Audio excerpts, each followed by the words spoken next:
You are getting ready to listen to the voice of Dr. Rhadi Ferguson, 2004 Olympian, four-time national judo champion, Brazilian jiu-jitsu black belt, author, speaker, and coach.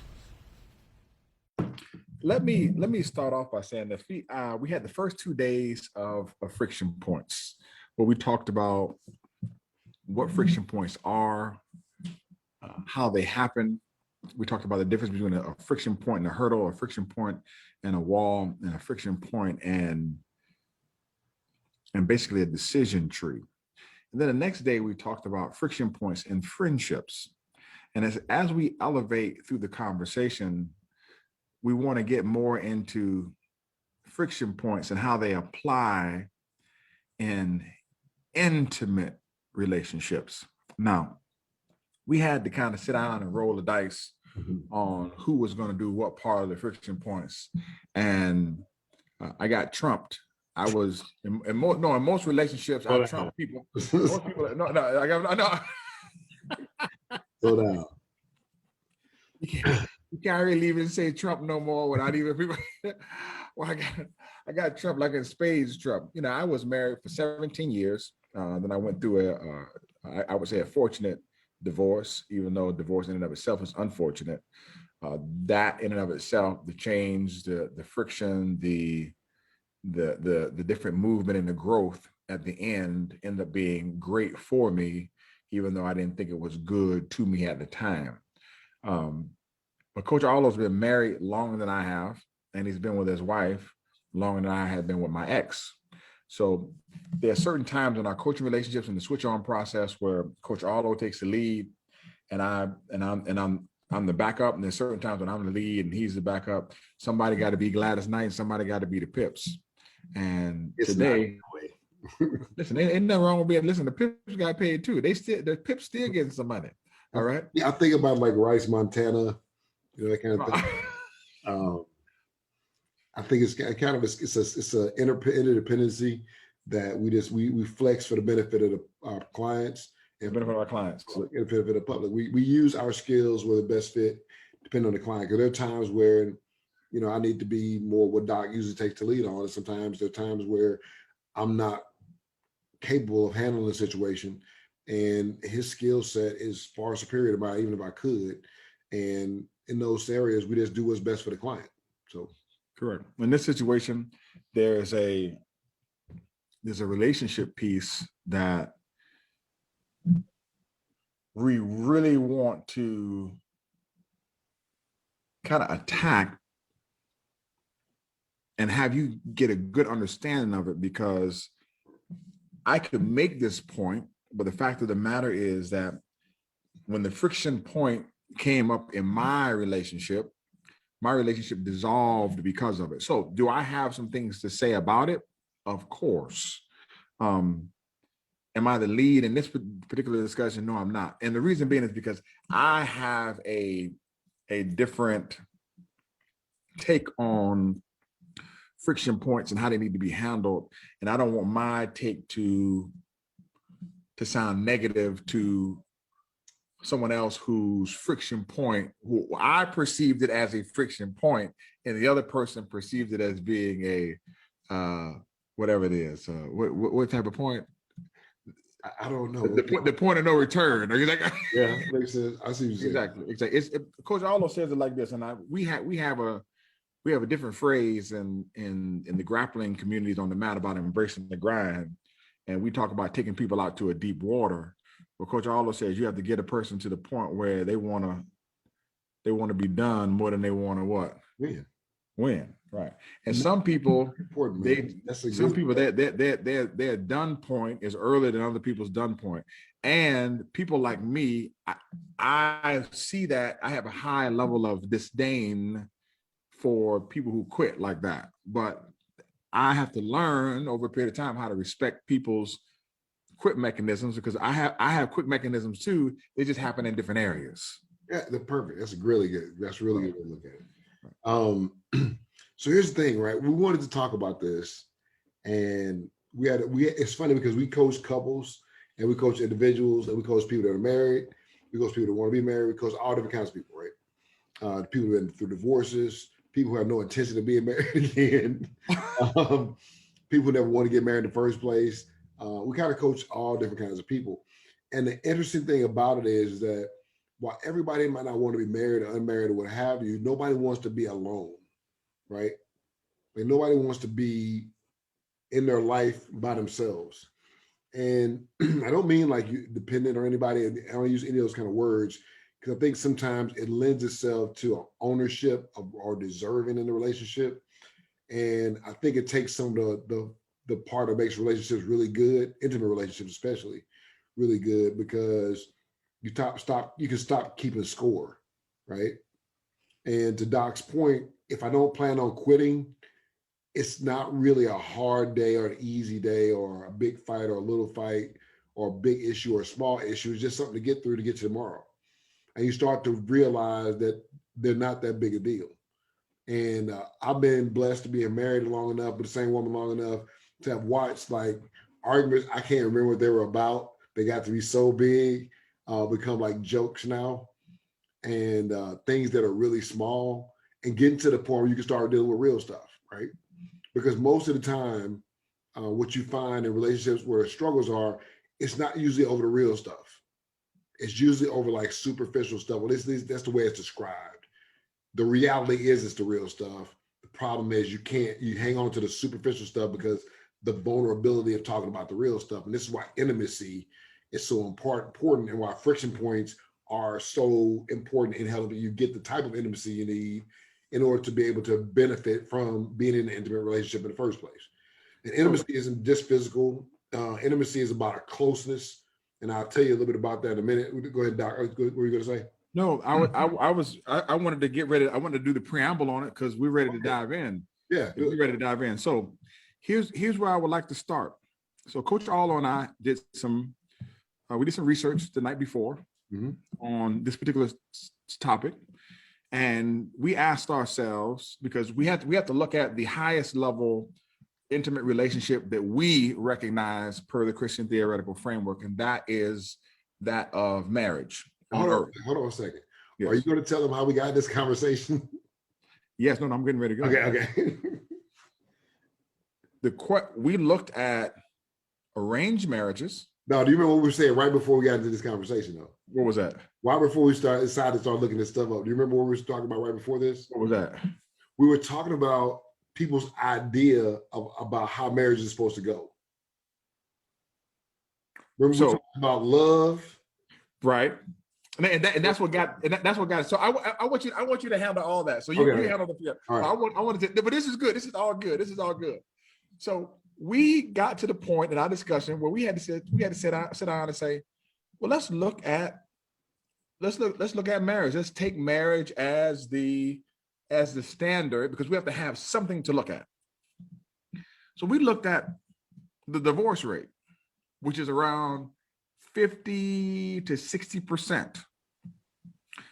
Then we looked at the divorce rate for arranged. You're a Hall of Famer in baseball, though, right? Right. Then we looked at the divorce rate for arranged marriages. I said, "Do you know what it is, Coach Arlo?" He said, "What, 30%?" I said, "No, Lord." He said, "20%?" I said, "No, Lord." He said, 10%? I said, "No, man, Lord." He said, 5%? I said, "No, man, Lord." And that. He said, "What is it?" I said, "It's 4%. And in India, the arranged marriages, the divorce rate is at 1%. Now, people get together for a plethora of reasons. People get divorced for a plethora of reasons. We're not going through the why people stayed, why they left, why they got married. We're not going through it. We're going through the raw numbers. And there is something to be said about what occurs in arranged marriages and the importance or lack thereof of attraction. Now, I am going to exit with the question. With this particular question. Why do you believe that people per the data, it seems, are able to handle friction points better in arranged marriages than ones when they make the selections on their own. That is really good. So here's the funny thing. So here's the conversation. We're having this conversation about relationships and how they've changed over the years. And I always lend myself back to had the benefit of seeing really long marriages. And I got a chance to see my parents early in their marriage. And I got a chance to see my grandparents late in their marriage.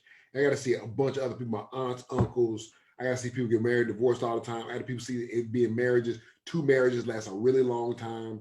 I've seen marriages of different types, and they're all fun. I'm going to tell you all the stories about all these people. But I do want to say this, is that the one thing that I really became clear to me, right? Well, there was a point in the marriage where the marriage became more important than any individual person, right? The union was key. And something about that allowed those people to have a level of intimacy that didn't exist anywhere else in the world with them. And they never had it with anybody else. And this was the thing that made it different. And this was the part where, the argument today is that when I see these memes and posts about relationships and stuff, I'm always challenged because I'm like, hey, you don't want any of the hard stuff. And that's what real good relationships are made out of, is the hard stuff, right? And people say, what do you mean? I said, man, until you go something with your partner, you don't really know how strong your relationship is. See, people think love holds relationships together. I'm gonna tell you what my dad told me. He said, listen, man. He said, people fall in and out of love all the time. You better find somebody you can make it with because life is hard. I'm gonna say that again because it was, at the time, I had been really young, 18, 19 years old, we're having this conversation. But the magnitude of the simplicity was what, to me, is what really made it, hit home for me, because he says, listen, man, I think it started with like, hey, look, I don't know what you feel about getting married, but you seem like it's something you're going to want to do. So I need to tell you something. He said, listen, people fall in and out of love all the time. You better find somebody you can make it with because life is hard. And I took that to heart because I started to think about it. And I'm like, man, life is hard. Like my parents, I thought I had a really good marriage, right? Was it perfect? It was perfect for them, right? And I watched them argue and I watched them get to the point where they figured it out, right? And it was kind of rolling.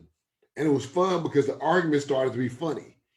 And that to me is kind of like the key to the whole deal, right?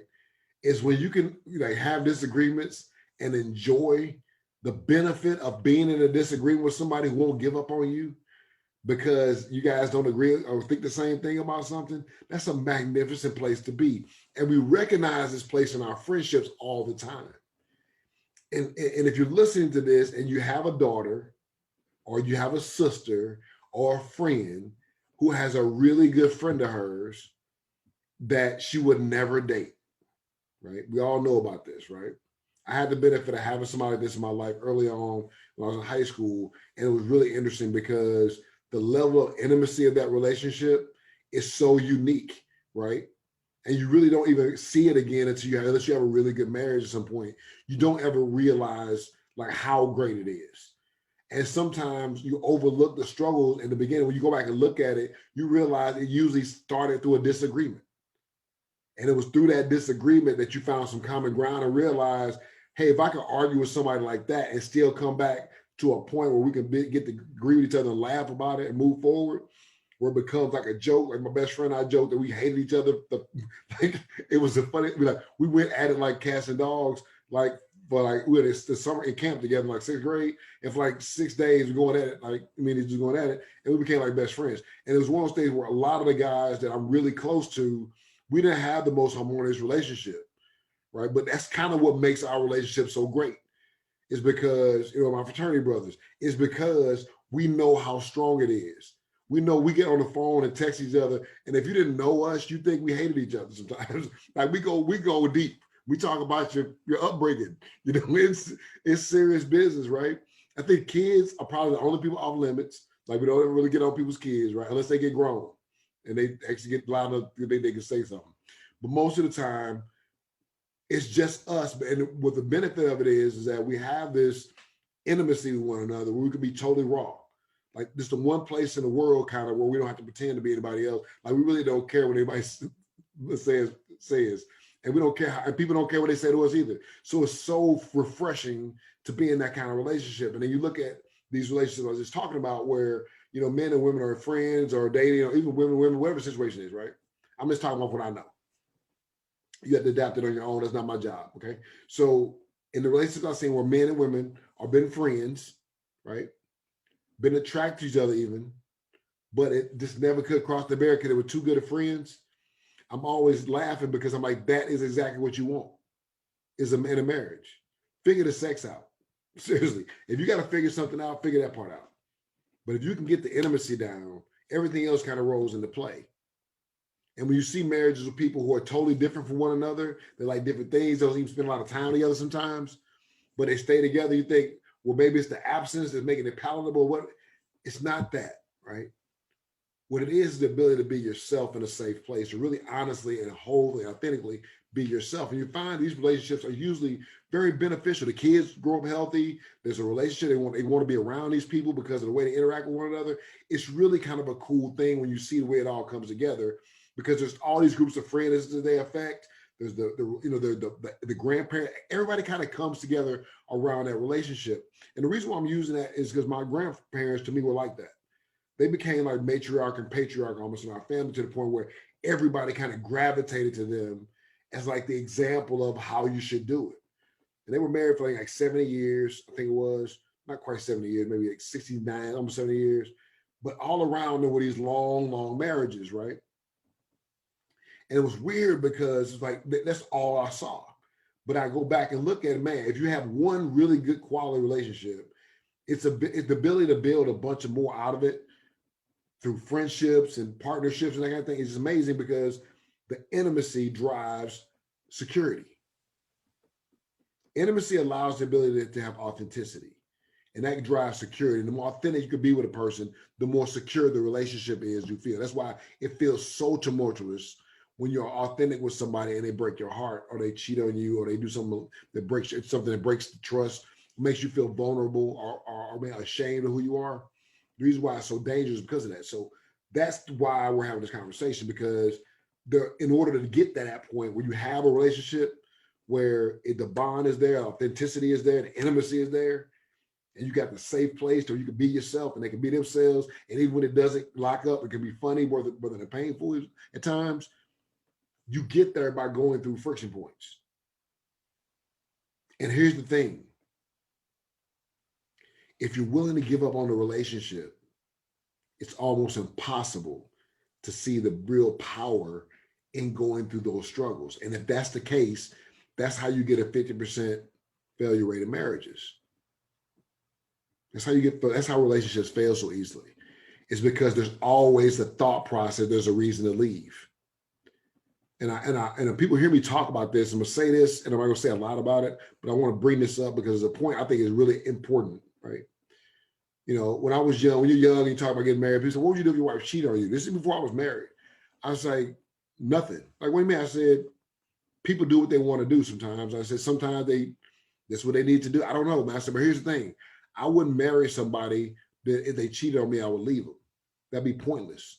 He said, what do you mean? I said, why would you marry somebody with something that prevalent, right, that happens as a reason, and leave that out there as a reason to break up the relationship? Why would you even go into a relationship if you were willing to leave for that? Or somebody messing with your money, or didn't like your mother, or whatever the deal is, right?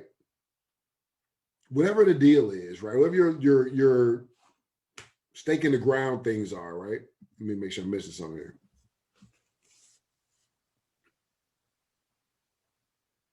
Okay, we'll get Doc's mom on a little bit too here. And this is really, I think it's important to get her perspective. So I apologize.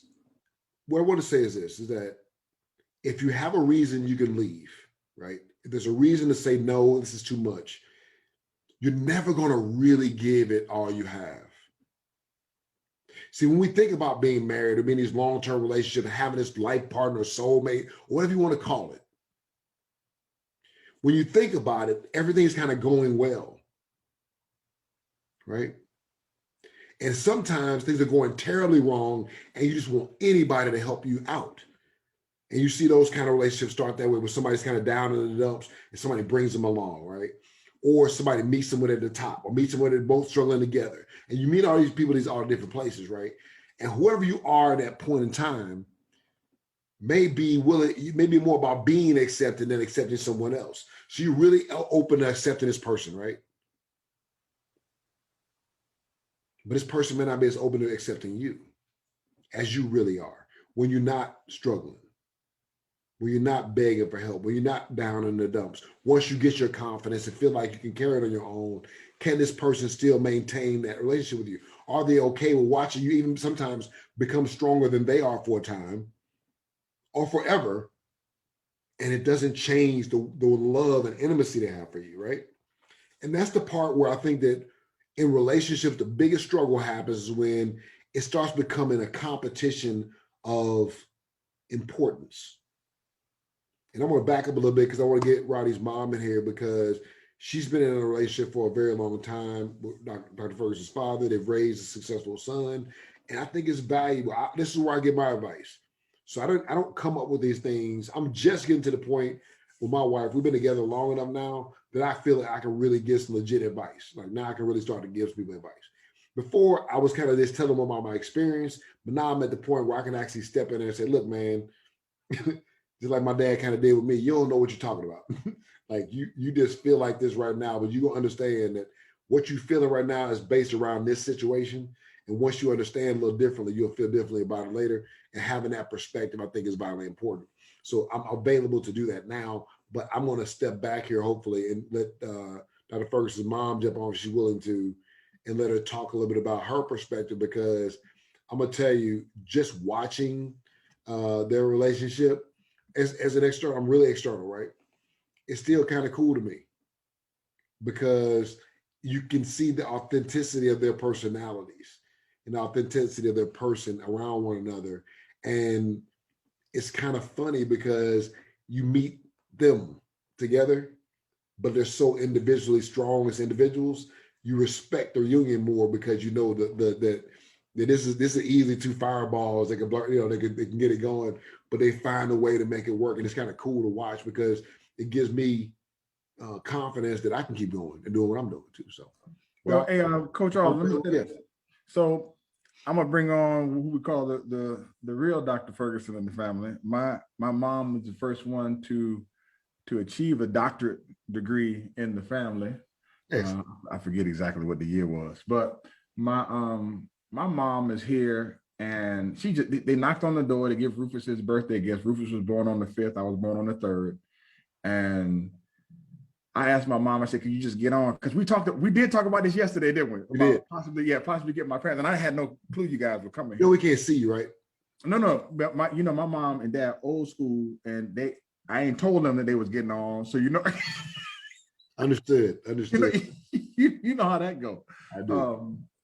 But if you could just start out, Mom, but just talking about how long you've been married. Well, first of all, I thank you for the invitation to share my perspectives. I have been married to the same man for 48 years. Wow. And so you tell me what it is you want me to address. I'm more than happy to do so. Can I ask a question then? Go right ahead. All right. Because we've been together, it'll be 24 years this year, married, together for like 29 almost right now. And here's the thing I want to know, right? After you get through the first time, you feel like there's no way I can do this. You mean before the marriage or after the marriage? I'm talking about afterwards. You had here's the funny thing. So I'm gonna back up a little bit. Because this is my experience. I've had a conversation with a bunch of people who had the same experience. Did you guys have your first big fight not long after you got married, and you can't remember what it's about? Well, let me just say this to you in all honesty, with the greatest candor that I have for you. We have never really had a big argument. both my husband and I are from very large families. Yeah.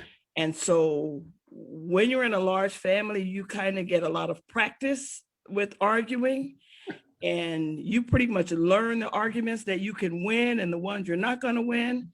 And you don't see arguments or dissension necessarily as big contradictions that have to be addressed right here and now, like a battle that has to be won. I would chalk that up as just another notch in life where a lot of people think I'm going to win this argument, or she might win or I might lose. It's really not about the small battles. It's about the big war. And I've had a long time to observe the inconsistencies and the discrepancies in relationships that cause the demise of marriages. And mostly they're based on feelings. Ooh. And the people engaged in the marriage, here's the bottom line. They do not demonstrate accountability to themselves. Because think of it, before you marry somebody, you have engaged your mind, your body, your spirit, and your soul. But when you get ready to walk away, you forget about the vow that you made to yourself. Whose judgment is the most important judgment to you? It should be your judgment, right? Well, that was the judgment you made when you made the decision to get married. But when feelings enter into it, then I don't feel like I want to stay married. I don't feel like this is the thing for me now. What changed from the time that you made the decision? The only real and relevant thing is time. Everything else is right there in your spirit and in your soul. And if your spirit is connected with the spirit that it should be connected with, then that is the spirit you should walk with. But most people look at outer distractions, mostly things in the world, people in the world, what they want, what they think they want, who they want to be like, who they want to impress, things like that. And that is the decision that draws them out of the original decision they made to be married or to get married, to engage in marriage, to commit to one person. And committing to one person for the rest of your life is a decision that most people do not take lightly. And that is why they establish it before many witnesses. And some people only establish it before a judge, but they have witnesses there. And that is the reason, so that it can be established. Some things can't be established without another witness. You know, you go in court and talk about, well, I saw and I heard. And the first thing the judge is going to do is look for another witness. That is the purpose of your mind, your body, your spirit, and your soul. They are the witnesses for you when you make that decision. And you should not take it lightly. You make a vow and you take a vow.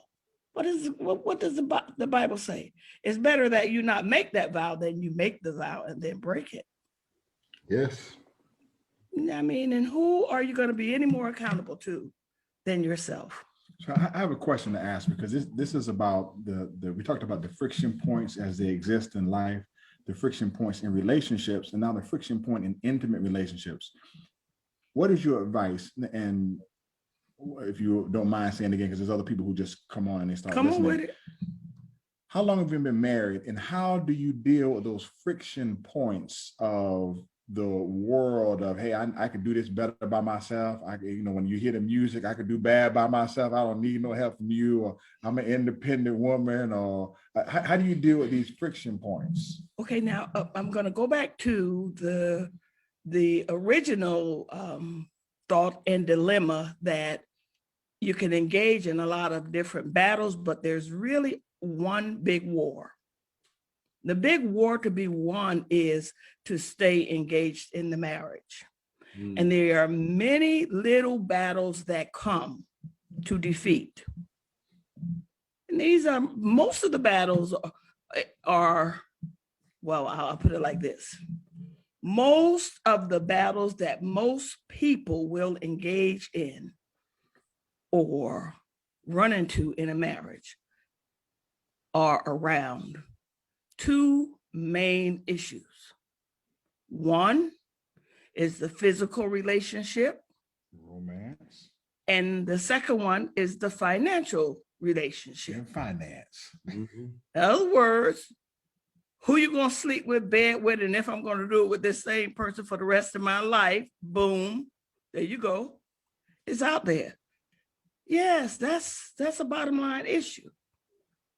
And the next one is, do we have the same respect for money? That's it. Everything else follows from one of those two. Everything else. I would say don't be too dogmatic on either side.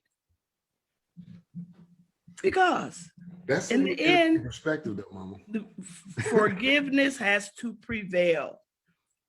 So let me ask a question around that, because I think that's one of those areas where today is interesting to me, because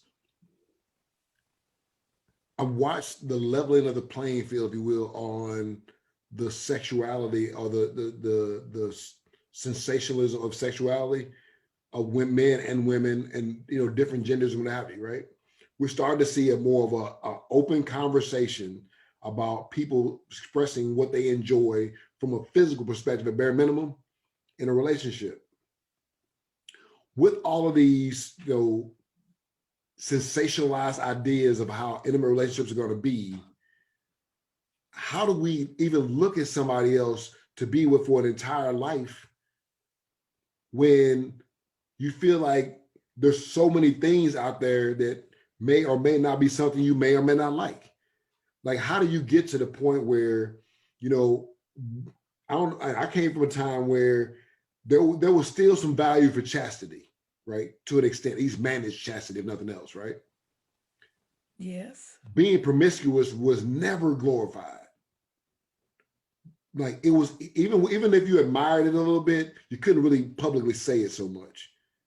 How do we focus inwardly on a relationship with something like who you're going to sleep with for the rest of your life is on the table? And I'm going to ask about money later, but I really want to ask about that one first, if you don't mind. Well, here's my basic response. Some things are going to be expedient in a marriage relationship that are not going to be expedient if you are not married. So some people make a decision that I am not going to constrain myself in the area of my physical interactions. And so therefore, I won't get married. Well, if you're going to prescribe to that particular viewpoint, then in all likelihood, you do not prescribe to a Christian framework. And I do. So then everything that everybody, I'm going to say these words inclusively, everything that everybody looks for in a physical relationship can be accomplished through marriage. Oh, that's a big statement there. And everything, and I'm going to repeat it can be accomplished through marriage, because that is the only framework that provides the wherewithal for you to do all of it with no condemnation, with no consequences or condemnation. Can I say something real quick? I think that point gets missed more than anything. Doc and I were talking about this. We said there's no, we said there's no, what's the term we use, Doc? But the marriage bed is not defiled. There's no defilement. Right. But if we say there's no defilement, most people who do not have a biblical reference will think just about the word defile. Mm-hmm. So I try to put it in make a more practical application of it, because What, in fact, is it that most people look for when they go outside of a marriage to engage in other physical relationships? It's either Oral sex, a high level of intimacy, or oral sex, sex with the same person, anal sex. What is it? Very specific things that they look for. In most cases, if it is not unnatural, it can be regarded within the marital framework. here's the thing, I'm gonna say it this way. I'm not gonna get as specific as you, but I'm gonna say this. I believe what you're saying is a point that if there was any advice I could give, what I try to give to young people, if I get young married advice, the two things are: one, best way to keep a marriage going is don't leave. That's the first thing I tell them. Number one. Number one. I say that's how you keep it together. I said don't leave. If you commit to staying, all you'll see is the solutions, right? If leaving is an option, you immediately start to eliminate solutions, and that's the problem most people run into is they put leaving on the table and it screws up everything else, right? Well, can I just say this? You kind of referred to young people. Let me assure you that older people and people who have been married for very long periods of time also have these dilemmas in marriage. And, I've counseled several couples, several single women and men. And it really gets to a point that most of society defines now as a point of curiosity. I wasn't really a lesbian, but I was curious about what it would be like with another woman. I wasn't really curious. And so what we're up against now in our society is people thinking that their thoughts and what they want and what they think they want is something new, novel, and different. No, it's always been there. Here's the thing, right? And it's funny. I'm going to touch this one thing real quick. I'm going to get back on. Can I ask you a question about that? I was saying I give advice to young people because I ain't old enough to give advice to old people yet. No, I'm not disagreeing with you. I think what we're saying is funny because I'm so glad you shared that because I want to make sure that everybody understood what you just said is that, listen, this is a global issue because no matter how many generations of human beings we have gone through, we're still having this debate about what you can have in your marriage. And I'll tell you about a funny story and I want to ask you a question about what you said. I was in college and I was in this room, but and this is a lot of some strong sisters, right? And I'm talking about what I wanted in a marriage, right? And the girl was like, I never forget, and I ain't gonna tell her name because I asked her, but she said, listen, she's from Detroit. She said, listen, why does a woman have to do X, Y, Z? I said, I didn't say women have to do X, Y, Z. I said, my wife. And it was funny because it's not, I think that's the part we miss out on is if we stop trying to categorize it, to your point, and making something inbounds and out of bounds, then you could just find a person that wants to be with you, and you guys can agree to work out whatever you work out. And then whatever, as long as you stay together, guess what happens? It works out because the thing you really wanted was to live your life with somebody that you really cared about and cared about you. That when you told your story, they were a part of it. So how did you discover, right? Was this something you did, what you just talked about, was this something you discovered before you were married, while you were married, like early on, or you figured it out over time? All of that. Because here again, I'm from a very large family. I'm teeing these questions up because I'm trying to, so good job. Thank you. That's okay. I'm pretty spontaneous. I watched and impromptu, so go at it. And, it's very little I haven't heard so far, so just feel free. Some questions you might think in ordinary course of a day, I can't ask her that because, that would be disrespectful. Well, there are people who might not really know me and wouldn't mind disrespecting me. So feel their shoes and ask the questions that you think they might ask. Yes, ma'am. Because that's how it is. Again, I'm from a very large family, so I had the chance to observe 7 people before me become adults and 7 people after me become adults. So I was kind of sandwiched in the middle there, and I had a chance to observe what males and females did right and wrong.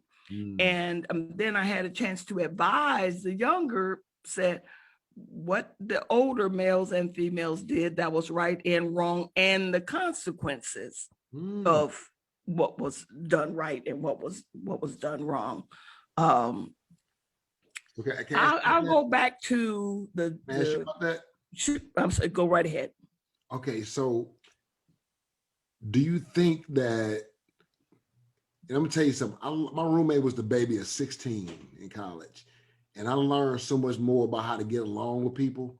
Do you think the smaller families and less community could be impacting a lot of what we see or what we're seeing today, not just on an individual basis, but more of a massive scale? Like, as far as that, because people are in general in smaller families, more tight-knit groups, that we don't really learn how to get along with people in different stages of life? I would say overall it's a relatively balanced experience, because while I was in a larger family, I was in a smaller society. Ooh. The world was larger, but the society I had to live in, was separate and unequal. But separate was the most important thing, because I didn't see other opportunities. I didn't see other roles and other professions and other races necessarily. I mean, I just didn't see them on a daily basis. I didn't see white people. I just saw other Black people. So I never learned how other cultures interacted, operated, or lived with other people, aside from seeing somebody go into the white restroom and me going to the colored restroom, or drink at the colored fountain and them at the white fountain. I didn't have any interactions with white people, so I didn't know. In other words, I operated to the fullest extent and interaction that I could in a very small pool, because that's what I had. So, but in the Bay, so here's the question then, right? In that situation, does the depth of understanding the depth of a relationship allow you, when you're introduced to a new relationship, to be open to its depth, as opposed to having a bunch of more surface relationships where you really don't get a chance to find out what they're like at their core? You just kind of deal with the superficial nature of relationships. Initially, it's only the superficiality. Okay. However, once you get beyond the barrier of, I guess the uniqueness of, beyond integration, beyond desegregation, once you get with other people not like yourself, you generally understand that people are basically people. And then the depth and the breadth of other interactions, human interactions, comes into play, and then we're able to transfer and apply all of those life lessons, because that barrier is no longer there. I can know that, yes, this is a white person, but some of them can be stinking, nasty, and low down and dirty and filthy, just like a Black person. And so I don't have to, it's like certain generalizations you make about people. Like, I'm sure most white people thought that most Black people couldn't read.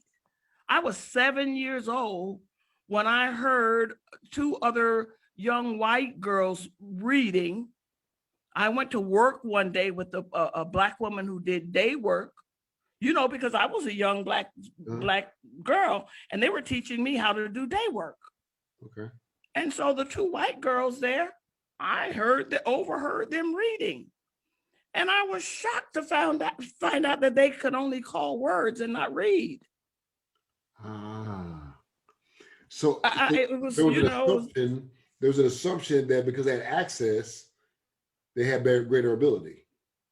I don't know what kind of access they had. All I know is that And all I knew then was that their skin color was different than mine. Okay. So they lived in a different neighborhood than I did.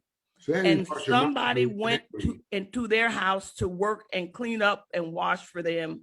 And nobody did that in my neighborhood. So the inequity of it was more centered around that piece of it. It was more of an equity of financial inequity than anything else. You know what? As a 7-year-old, I don't know that I ever considered it to be unequal or that considered there to be an inequity. I don't think that, it was, I knew it was different, but a 7-year-old is concentrating on comfort. What feels good. That's what 7-year-olds do. 39-year-olds who are married shouldn't do it, but that's what they do too. But a 7-year-old concentrates on feelings, I don't know. They don't feel like that. I don't think they can read better than me. That was in my mind, And so I didn't know any better. I pushed the door open and told them to give me the book. Let me read and show them how to read. And the woman I went to work with that day almost got fired. Oh my goodness. Because the little girl told her, you even have her thinking she's better than us.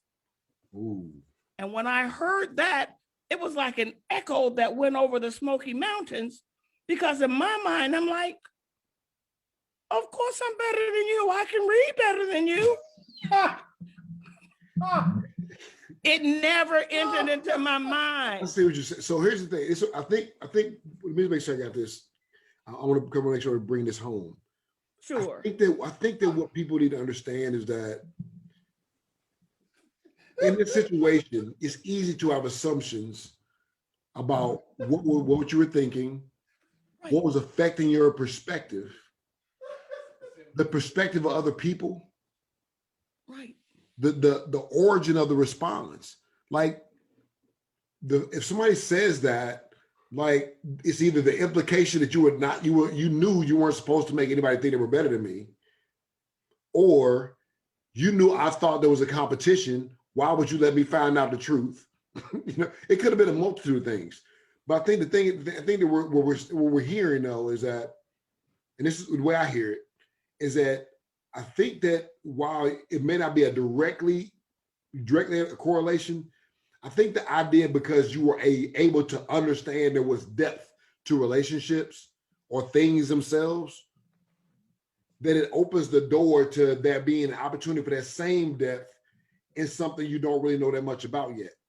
Let me say this, Coach Look, I want to bring this back, and I think this hammers all the points home. Mm-hmm. The friction points or the points of disbelief that occur in that situation and in marriage when people get into in the situation they think they have to leave, happens when their belief system is challenged by the reality of their situation. And people's belief systems change, but the reality of their situation is also changing.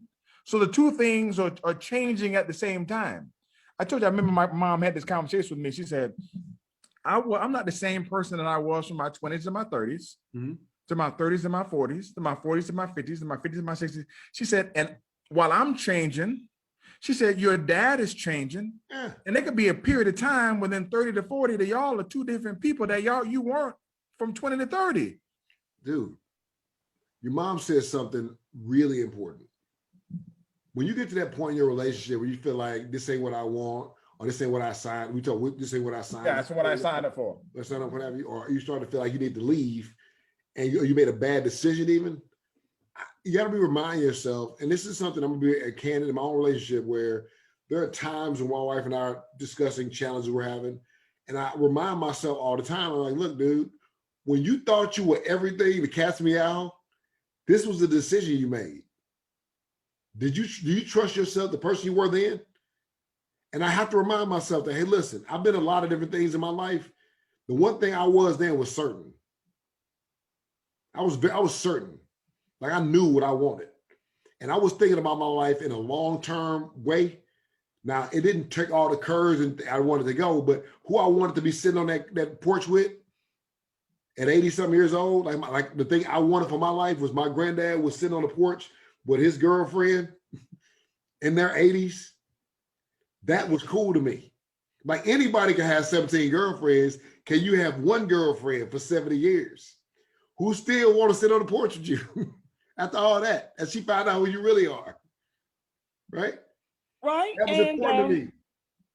It's also important to know yourself well enough to be able to, I go back to it, be and stay accountable to the decisions that you make. But I don't think people remind themselves of who they were when they made the decision.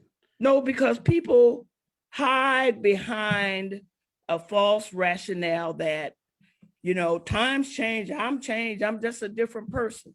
You know, that's like an airplane that sits on the runway. And as long as it's sitting there, nobody has anything to say. Mm-hmm. Once it starts ascending into the air, you can change all you want to, but you better not turn that ignition off. So listen, and you're gonna hit some bumps. Stay there. Keep going with that. Keep going. You're gonna hit some bumps, and it might not be the best ride, but you're gonna have to keep ascending. You got to keep going. You got to keep going until you hit the point where you can cruise. Yes. And come on down out of there together. So because nobody said it's going to be easy now. Nobody said that. I got to piggyback on that because I want you to close that out because it was a Reader's Digest. I used to read Reader's Digest in the bathroom when I was a kid. That's my confession for the day. The condensed version. Now I read the big one, the other one. Now we get the large print. Go ahead. Jokes. It was all those jokes at work, humor in the uniform. I used to love little stories in there. So did I. Go ahead. There was a joke about a pilot sitting on a plane, and there was a lot of turbulence, and it was like a really rocky landing. And the lady sitting next to him turns and goes, "In your professional opinion, how was that landing?" He said, "Well, my professional opinion, a good landing is when everybody can get off the plane." I know you're right. He said a great landing is when you can fly the plane again. So I think the thing that, if I was going to look at a marriage, the way you just described it, understanding that at takeoff, when you're ready to go on vacation and you think you're going somewhere cool, you get on that plane, you're excited, get to the airport and the lines, you can't wait to get on that plane. When you start hitting that turbulence, you start thinking, Lord, if I got to go right now, and everything's starting to change, there's a baby sitting next to you crying or whatever's happening. But you're not going to jump off though. Wait a minute now. Hold on. Why aren't you going to jump off though? The immediate demise. No. You don't immediately die as soon as you jump off. If you're in the middle of the air.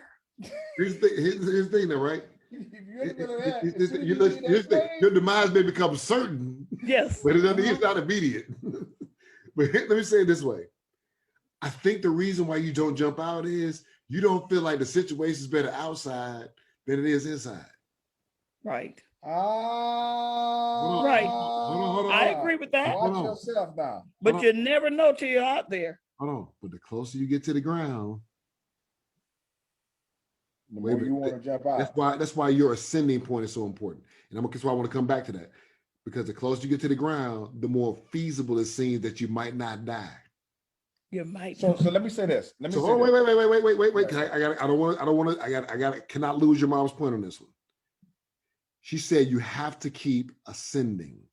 Marriage is not about coasting until you have earned the right to coast. You have to ascend high enough that when you coast, you don't ever get close enough to the ground to feel like it's better jumping out than it is landing. And I'm going to leave it at that. Amen.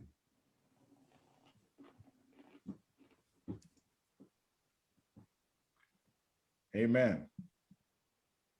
It's been my pleasure. Listen, we're going to share that one. You can't take that for yourself. It's been a pleasure. Thank you so much for jumping on. It's interesting to have a perspective, but more importantly, to have a woman's perspective who has the experience in marriage, who also has a diversity of experience of understanding, having to expose, you had to come into a whole new culture full of people.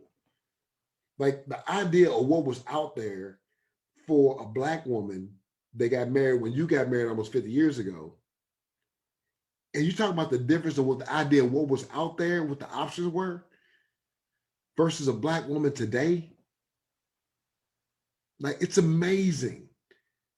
But despite it all, you still found a reason to keep ascending. Or you might be able to coach now. I don't know. I'll leave it alone. But thank you so much. That was wonderful. Yeah, man, they making the exit. They came to drop Rufus's gift saw. That's So good.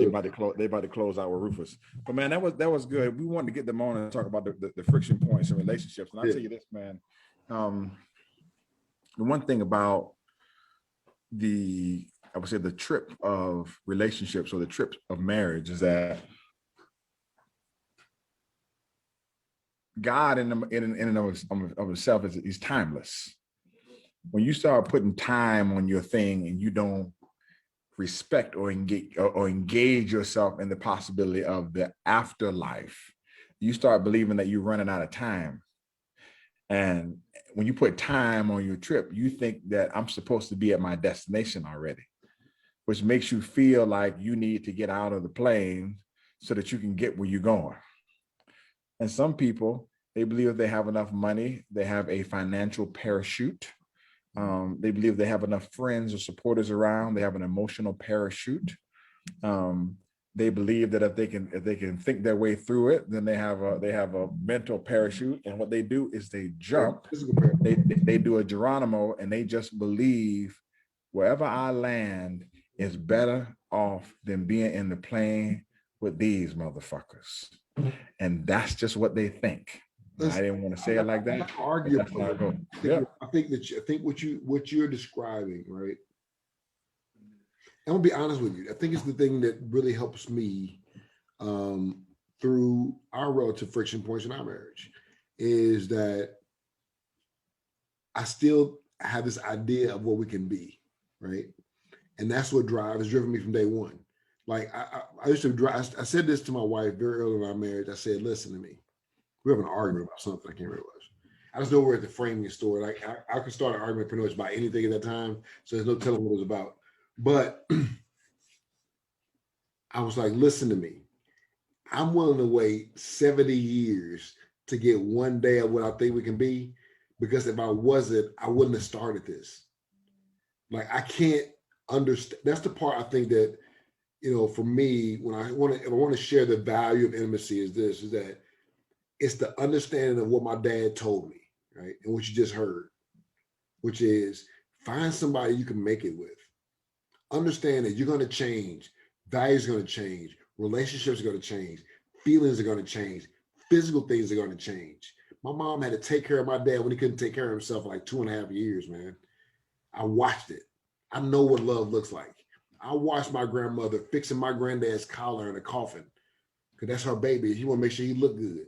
Now, I've watched love extend past life. So for me, I don't feel like I'm in a rush, right?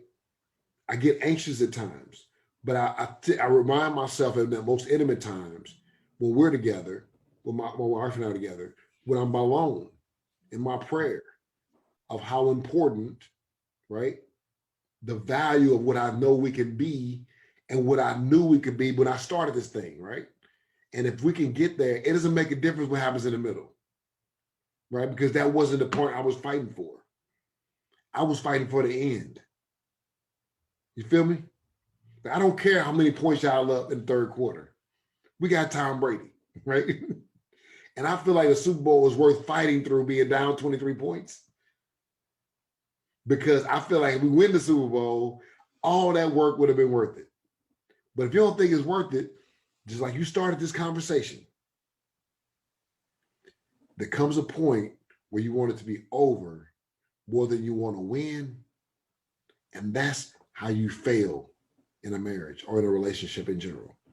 That's where intimacy requires the value of friction points, understanding that the friction points aren't there to break you up. They're there to build you up, right? You got to burn some fuel to get that plane up in the air. You can't keep the fuel and fly. So you got to burn some fuel. It's going to take a massive amounts of energy to get off the ground, massive amounts of energy to keep climbing, because you got to climb high enough till, as your mama said, cruise, but stay high enough off the ground that it make more sense to land the plane than to jump out by yourself. And that's why you make intimate. That's the value of intimacy in relationships. And that's the value, of friction points in intimate relationships. It's the burning of the fuel it takes to get high enough in that relationship to where even when you're falling, you feel like it's better to land the plane than it is to jump out with a parachute. Now, I want to talk to the people some people are in relationships and friendships where you just feel like it's not really worth the work anymore. You feel like you can't do it anymore, or you feel like I've had enough. There are people who are like that in the job. There are people who are like that with familial relationships. And here's what we want to tell you. We want to let you know that we have an opportunity coming up in the next 2 or 3 weeks. We have 2 more parts of the series to finish in terms of friction points. But we're going to have some people come in town in Tampa with us and spend the evening with us at a place called the Tampa Club, where we're both members. It will be an intimate evening with Coach Arlo and myself, and we're going to talk about the friction points that you have and also provide you with some solutions so that you can work your way through those friction points. Now, here's the beautiful thing about it. The beautiful thing about it is that if you would like to come in early, we're going to have an opportunity for you to get some personal training with us early. You can stop by my dojo, and we'll also stop by Coach Arlo's office, let you see kind of the inside of our lives and see what we do. And understand that we also have friction points too. Now, we want to do this because you are just like we are. All right. You need some help. You need some coaching. You need some mentoring. And it's usually that one thing, which is that linchpin piece of advice that unlocks everything else for you and allows you to move forward. In life, in order to get higher, what you have to do is you have to increase the lift and decrease the drag. That's what allows planes to go up. You need to be around people who are going to give you the right information at the right time to lift you up and to remove the thoughts, not necessarily the people, sometimes the thoughts and the thinking processes which are dragging you down. So in the next couple of days, as we finish out the series on friction points, please pay close attention to it. We're going to provide you with an invite to come in town. As a matter of fact, we're going to have 2 dates for you to come in town for the people who can't make it.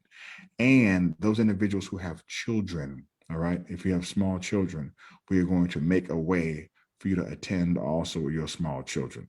If you have to attend with children, we are going to create an environment so that we can split the room and move half of the room. We check with the people at the Tampa Club. We can split half of a room, let your kids be on the other end. It might not be all the way quiet, but it's a situation where if you have children, you can come too, because what we found out is a lot of our clients are also single parents.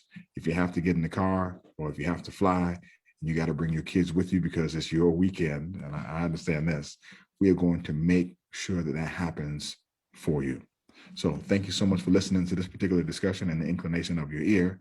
This is Dr. Ferguson and Coach Arlo. We always want to say, we love you.